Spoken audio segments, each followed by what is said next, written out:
ये देख रहे हो क्या हाल हुआ है इस केक का। तो मेरी गलती ये हो गई ना, मुझे इस ऑर्डर को अर्जेंट में लेना ही नहीं चाहिए था। मैंने इस केक को बनाया, बिगाड़ा, फिर से बनाया। तो ये केक था 1.5 kg में एंगेजमेंट केक चॉकलेट फ्लेवर का। तो इस तरह के मैंने स्पॉन्ज लिए थे।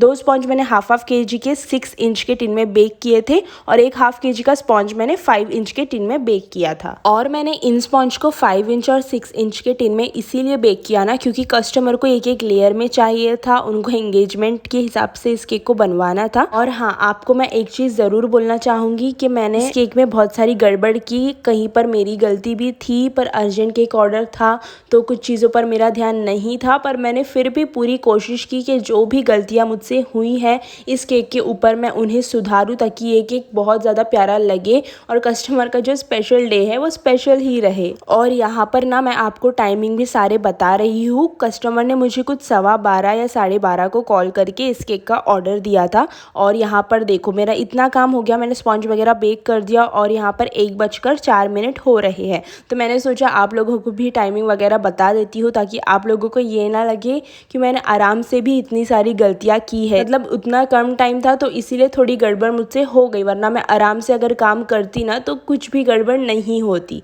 तो अच्छी तरह से मैंने स्पॉन्ज की लेयरिंग की, उसे शुगर सिरप से सोक किया। और हाँ, आप में से काफ़ी सारे लोगों के मुझे कमेंट्स आते हैं कि मैं शुगर सिरप से अपने स्पॉन्ज को मॉइस्ट नहीं करती। मैं करती हूँ, पर क्या है ना, मेरे स्पॉन्ज को ऐसा कुछ मॉइस्ट होने की ज़रूरत नहीं है, क्योंकि काफ़ी ज़्यादा वो ऑलरेडी सॉफ्ट होते हैं। बट मैं शुगर सिरप तो यूज़ करती हूँ, पर आपको ना वो चीज़ें मैं वीडियो में नहीं बताती।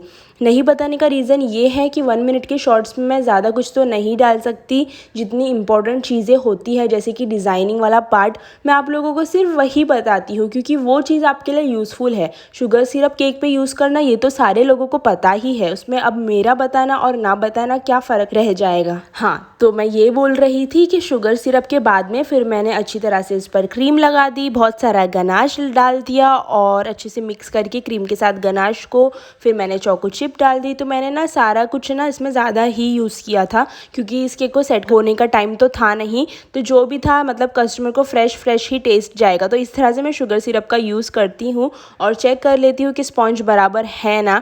तो इस तरह से मैं शुगर सिरप को ना बॉटल में ही डालकर यूज़ करती हूँ, क्योंकि जब ज़्यादा ऐसे बड़े ऑर्डर्स आते हैं या ज़्यादा फिर ऑर्डर होते हैं ना, फिर वो ब्रश से लगाना या स्पून से लगाना, मुझे मतलब ऐसा लगता है कि वो टाइम कंज्यूमिंग हो जाता है।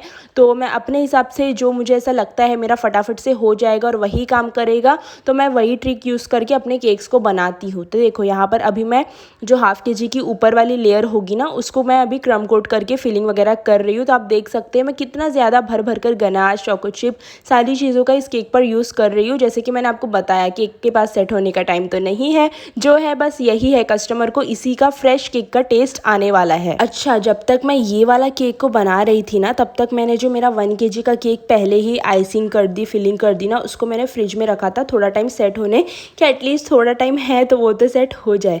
तो अब मैंने फिर वो वाले छोटे वाले केक को सेट होने रखा और फिर मैंने इस केक को बनाना शुरू किया, मतलब फाइनल आइसिंग, जो कि फाइनल आइसिंग तो बिल्कुल भी नहीं थी। इसके बाद भी मैं बहुत कुछ इस केक पर करने वाली हूँ। तो इसके बाद में मैंने कोशिश की कि मैं फटाफट से करूँ। तो जितना फटाफट काम हो रहा था मैं उतना तो कर रही थी, लेकिन जितना फटाफट मैं इस काम को सोच रही थी ना करना, उतना ही ज़्यादा टाइम मुझे इस केक पर लगते जा रहा था। पता नहीं, आप ये बोल सकते हो कि इस दिन मेरी नसीब ख़राब थी, मतलब कोई भी चीज़ें सही हो ही नहीं रही थी। तो मैंने सोचा कि चलो आइसिंग हो गई है, अभी क्या काम है, अभी ये छोटे वाले केक को आइसिंग करनी है हाफ kg को, इसके ऊपर रख दूँगी, फिर डिज़ाइन कर दूँगी, मेरा काम हो गया। ये मेरा सोचना था, पर अब जो होगा वो आप देखते जाओगे। तो मैंने जितने में मैं इसकी आइसिंग कर रही थी उतने मैंने उस केक को सेट होने रखा और यहाँ पर 1:44 हो गया था टाइमिंग। तो अब जब मैं इस केक को इस वाले केक के ऊपर रखूँगी ना, तो पता नहीं इसका शेप अच्छा नहीं लग रहा था। और आप देख सकते हैं कि हो क्या गया है, मतलब मैं यहाँ पर भी इस केक को छोड़ सकती थी, पर मेरा दिल नहीं माना। तो मैंने इस केक को निकाला और फिर से आप देख सकते हैं इस केक का हाल क्या हो गया, पूरी क्रीम ही निकल गई थी। तो फिर से मुझे इस केक पर क्रीम लगानी पड़ी, फिर से मैंने पैलेट नाइफ से फिनिशिंग दी। स्टोरी यहाँ पर बिल्कुल ख़त्म नहीं हुई है, अब जो मैंने गलती की है हम उस पर आएंगे थोड़े टाइम में। मैं आपको बताऊंगी कि मुझसे क्या गलती हो गई थी। अगर आप भी केक बनाते हो तो मैं आपको ये चीज़ का सजेशन ज़रूर दूंगी कि जब कस्टमर फ़ोटो भेजे ना तो आप उस फ़ोटो को ध्यान से देखो। हाँ, गलती हो जाती है, हम इंसान हैं, कोई रोबोट है नहीं या फिर कुछ और हम हैं नहीं कि हमसे गलतियाँ ना हो जाती है। बट मेरी ये गलती से मैंने बहुत ही एक अच्छी चीज़ सीखी है कि कभी भी अगर कस्टमर आपको केक की फ़ोटो भेजे ना कि हमें ऐसा केक चाहिए, तो आपको ये बहुत ही ज़रूरी चीज़ है कि आप उस केक की फ़ोटो में पहले तो 5-10 मिनट ले लें और देखें कि इसमें क्या कलर यूज़ हुआ है, इस पर क्या लगने वाला है, मुझे क्या चीज़ की ज़रूरत लगेगी। तो वो सारी चीज़ें देखने के बाद ही आप शुरू किए। यहाँ पर पता नहीं मेरी बेवकूफ़ी इतनी थी कि मैं एक केक को फिर से क्रीम करके फिर क्रीम लगाकर आइसिंग कर रही थी, पर मैंने सोचा ही नहीं कि क्या हो रहा है क्या नहीं। इतना कुछ होने के बाद में इसके ऊपर मैंने डॉवेल्स लगा दिया और मैंने पूरा स्टेप कंप्लीट कर दिया था। ऐसा नहीं कि मुझे बीच में पता चला था। तो यहाँ पर मैंने इस तरह से लगाया और फिर मैंने ना ये रेड कलर से पाइपिंग की थी इस केक के ऊपर, ताकि थोड़ा सा जो वाइट कलर है वो अच्छा सा लगे।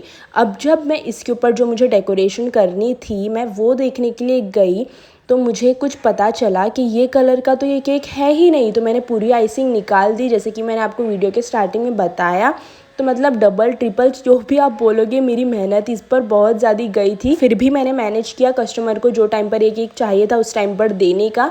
तो ऐसा लाइट क्रीम कलर का ये केक था।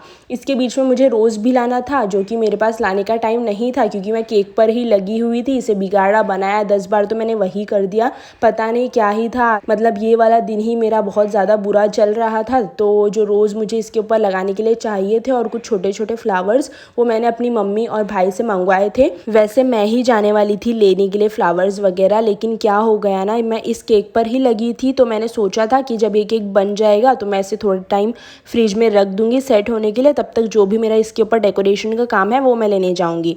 तो जो भी है केक हो गया। फिर इस तरह का रोज़ पर मैंने एल्यूमिनियम फॉइल लगा दिया और इस तरह के 3 रोज़ थे ऊपर की लेयर पर। मैं आपको बोल रही हूँ ना, जितनी भी गड़बड़ इस केक पर हुई है ना, केक बनने के बाद पता ही नहीं चलेगा क्या हुआ था क्या नहीं। इतना ज़्यादा प्यारा केक बन करके रेडी हुआ था। तो कस्टमर को ये केक 3:30 बजे तक चाहिए था, तो मैंने किसी भी तरह से उससे पहले ही इस केक को बना करके रेडी किया था। सारे रोजेस मैंने इस तरह से लगा दिए थे।